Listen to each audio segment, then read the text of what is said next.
Fikir. Aduh, malam ini Ulai sakit. lagi dah boleh. Payah lah motor. Baiklah motor efek syuting di daerah orang, jadi kayak mana mau kita buat, harus tidur di mobil lah. Karena keadaan di kampung orang kan kita nggak tahu kan. Ya, sana. Kalau di kampung sendiri kan enak, mau kita taruh mobil dimanapun nggak apa-apa dia. Ini kebetulan di kampung orang, terpaksa lah kami tidur di mobil kan. Iyalah. Yang pemain udah kita siapkan tempat kan. Lautin Buhaman. Tandanya apa? Kudih lom nah hotel-hotel ya kan, Bang? Ini di limbah Tuhan lah ya. Awaknya luai pai duit tuk mana orang.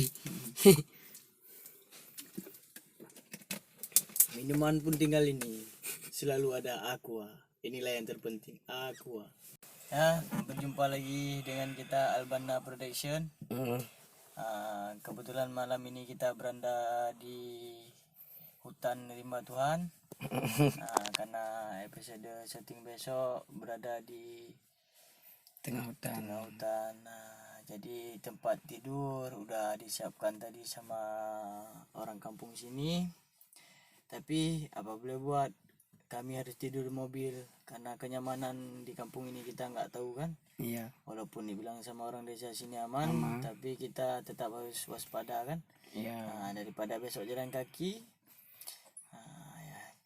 Ya elah mobil lah. Apa boleh buat? Habis tu. Kan ada buat punya Kampung kau mah.